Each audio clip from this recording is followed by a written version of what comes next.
It's 2023's Toxic Avenger, a triumphant rebirth. Or a monstrous letdown. Find out next on the cutting room floor.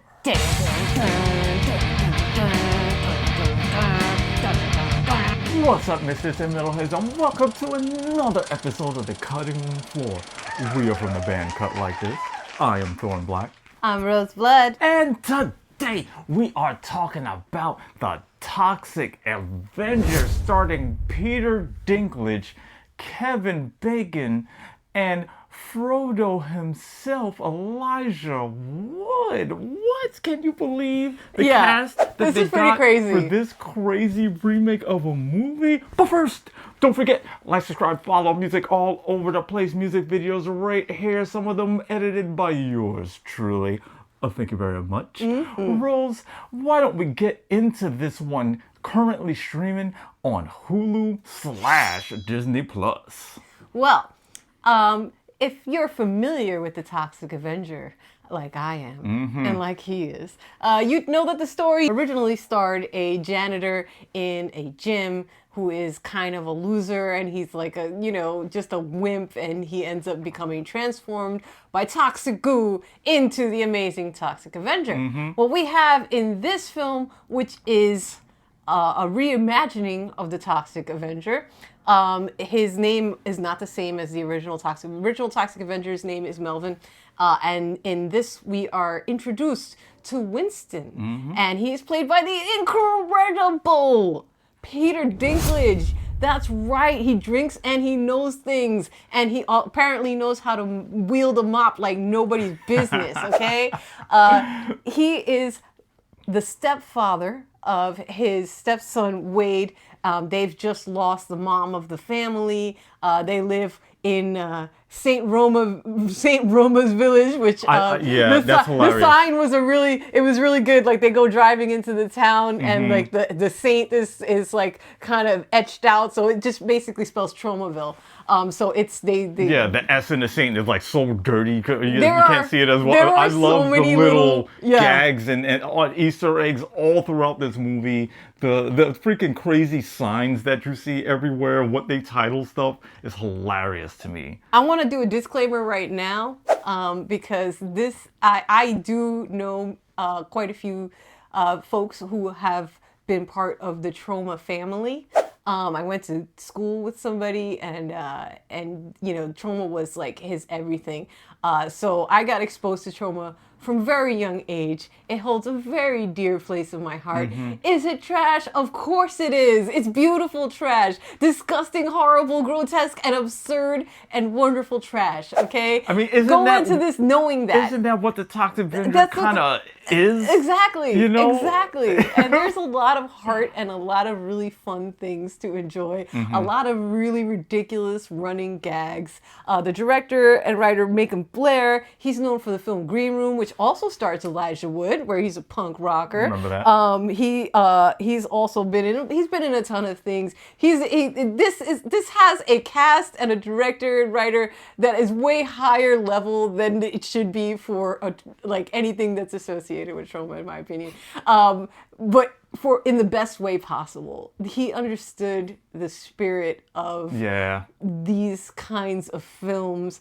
We found some behind the scenes video, and it was very interesting to hear him talking about a lot of the experiences that I grew up with, which is, back in the day, you didn't really, to get, extreme, crazy horror films, we didn't have access to that back in the day. So what you would have to do is, you'd have to know somebody shady in school. You always knew somebody. And they would give you a blank tape, right? They had no label on it, okay? Or would have, a very crudely handwritten one. And sometimes they would have, layers of tape over, with different film names underneath, because it got no, it's not that anymore. It got taped over a bunch of times. It would be kind of grubby, and some pieces of it might be jacked up from being played too many times, because that's how you got some high quality trash films back in the day. I had many of a bootleg back in the day because that was how else were you going to see anything? Exactly. That was the only way, you know. So everybody be appreciative of the beautiful streaming platforms, and you can catch Toxic Avenger streaming, like we said, on Hulu. Anyway, this movie was so fun. Some of the other cast that I think is pretty notable is Winston is played by Peter Dinklage in his human form, and once he transforms into the Toxic Avenger, it's actually a suit actor performing named Luisa Guerrero, and she does an incredible job of adopting his mannerisms. Yeah, I gotta give her a lot of credit for studying his movements. You can't tell that it's somebody else, you know what I mean? Of course, this is like a crazy full suit and it's got animatronics in it, and that's part of the reason why they ended up deciding on using the suit actor as opposed to having Peter Dinklage himself be in all of those prosthetics and like the animatronic. They needed somebody that was more familiar with suit acting because they knew it was going to be such a rigorous and insane task to do. And because there's a lot of scenes with running, there's a lot of scenes, you know, it's like with fighting and everything else.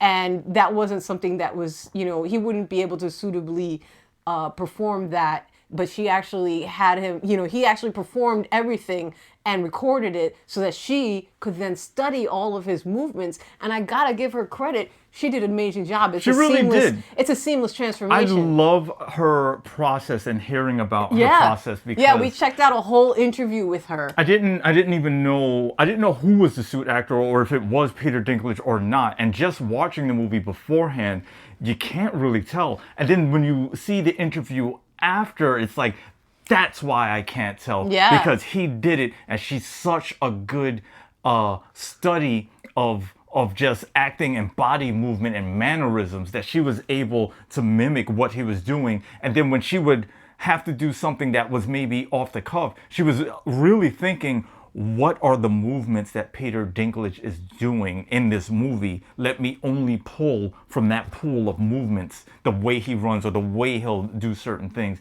And it's such a seamless, like, the mannerisms really carry over. I was really impressed. And of course, so was I. Peter Dinklage does an incredible job in either, you know, whether he's voice acting giant Toxic Avenger or he's in his Winston form. The connection between him and his son Wade, who's played by Jacob Tremblay, he's been in a bunch of things, including, actually, he was in Doctor Sleep, which is The Shining, the sequel to The Shining, which I really loved that movie, actually. So I was psyched that I was like, oh, snap. Like, I knew that I had remembered it, like his face looked familiar and I was trying to place it. So when I looked it up later on, I was like really psyched that, you know, all of these performers have some different types of horror cred and film credibility and everything. And I got to throw it back to the main villain one more time. Oh, yes. Because We didn't talk about Kevin Bacon is the main villain of this movie. Yes. And I was like, what, Kevin Bacon? Oh, this is fantastic. He's such a scumbag. jerk. He's such a scumbag in here. Oh, he plays this hateable role so well. And it's so nice to see Kevin Bacon. I haven't seen him in a little bit. I really liked him in that show, The Bondsman, recently. That's right. Yes. That's where we saw him not too long ago. The Bondsman from Amazon Prime, where he's a bounty hunter for the devil, I believe. Yes. They only got one season. We saw a couple of episodes. It was really pretty decent. I didn't see the whole season, but it was pretty decent.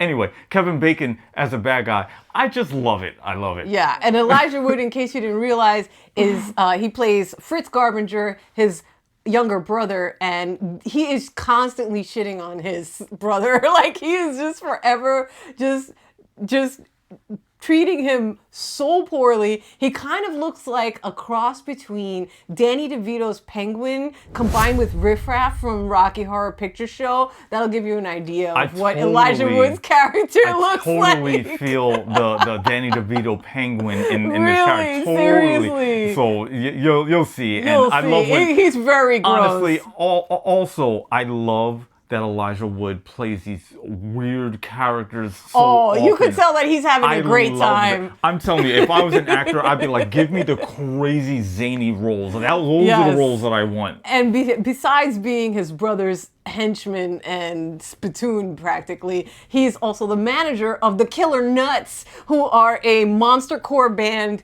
that are they're very juggalo coded. band, kind of noisy and ridiculous, and also hitmen. Yeah, and they're also hitmen. Yeah, they're also the hitmen. And also hitmen. Of the like of the Garbenger's entire band. company. The entirety of the band The is a entirety of band, the band. and hitmen. Like all of them. I'm like, oh. Hey, they practice what they preach, right? Right. And I want to give credit also to J.J. Doherty. She is played by Taylor Page. She is like one of the main character that's kind of the counter to Toxie and stuff. She's an investigative reporter, and she's trying to basically, dig up dirt on the company that he works for, and that's how they end up crossing paths. She is played by, as I said, Taylor Page. She's one of the moms from It, Welcome to Derry. She plays Charlotte Hanlon. She's great in this. She's super fun. She's constantly she's a good counter for Toxie. Really, really good counter. So anyway, all of that being said, you know what time it is. We rate via chainsaw here, with 5 chainsaws being a masterpiece of horror. One chainsaw. You're not going to be chopping up anything with that, okay? It's not going to do you any good. All of that being said, Thor Black, how many chainsaws are you giving to the Toxic Avenger? I'm going to give this a 4.5 out of 5 chainsaws. Ooh. This is pure nostalgic bliss for anybody who grew up with the Toxic Avenger. Is it a perfect movie? No, it's not perfect. It's trash. Don't get me wrong. It's the best wonderful trash that you have ever seen. It's fantastic. It's funny. It's gross. It's violent when it needs to be, because Trauma, they're not pulling punches when it comes to the violence, because you can't if you're going to do anything that was made from Trauma, especially Toxic Avenger. Yeah, he was not a PC hero, quote unquote. You know what I mean? I grew up with the cartoon, the Toxic Avenger. It was like they hit so many little Easter eggs along the way of this movie, and it's just done so well that it's like my love for everything Toxic Avenger was just soaring. Plus the cast, I love Peter Dinklage, I love Kevin Bacon. Those two alone, and they didn't carry the movie by themselves, don't get me wrong, but those two alone were enough. Plus, we have everybody else doing their parts in here. If you like Trauma, if you like the Toxic Avenger, if you like these kind of somewhat trashy movies, you know what I'm talking about, this is just fantastic. I just loved it. Rose, what are you going to give this one? I'm also going to give this film 4.5 chainsaws, baby! This movie is B-movie realness. This is mutated, disgusting, bloody absurdity, and I just love it. I love it. This is exactly the kind of stuff I really enjoy. I actually enjoyed the when you get to see the Killer Nuts go on stage, the song that they sing, which is again very Juggalo coded. Whoop whoop. They sing a song called "My Girl Is an Axe." Yo, it's hilarious. It's hilarious, and the reason why it's hilarious is actually it was written by the guys who did Toxic Avenger the musical. So these guys, it's just like everything, all of the love, all of the obvious favors that were pulled to get this high level of a cast for this kind of B-movie ridiculousness. Right. I was amazed. I was amazed that they were able to pull the kind of actors that they got for this. They had Millennium Effects make the Toxie suit. They're a very respected SFX house. They put a lot of care and attention to detail on the whole thing. Amazing work. Disgusting, bloody gore. Super fun, ridiculous, crude, nasty pee jokes and stuff. It's just ridiculous. It's everything you expect you want. And done to the best level that a B-movie can be, you know? And it's not trying to be not a B-movie. It's trying to be a B-movie. And I'm glad that it is. Yes. Because it's perfect like that. Don't try to be anything you're not. And they embrace that so much in the best way possible. The director said in an interview, he said when he was originally pitched it, he thought that they were going to try to water it down. They were going to try to make a PG version of it. Absolutely not. That is not what this is. Nope. This is not that. This is ridiculous and over the top. Did somebody get their arm ripped off and beat to death with it? watch it Maybe. and find out. I don't know. You know, that's all I gotta say. You know what I mean? I mean, I think that's pretty compelling evidence right there. All of that being said, We're gonna have to wrap it up today. That's your homework for the weekend. You're welcome. Don't forget to sign up for our mailing list. We're still actively working on getting this new track together. I'm liking how stuff is coming along. I gotta say, I'm liking how it's coming I was along. mixing that bad boy today, and I gotta say, mwah, chef's kiss, baby. Until next time, we are from Cut Like This, and we are out.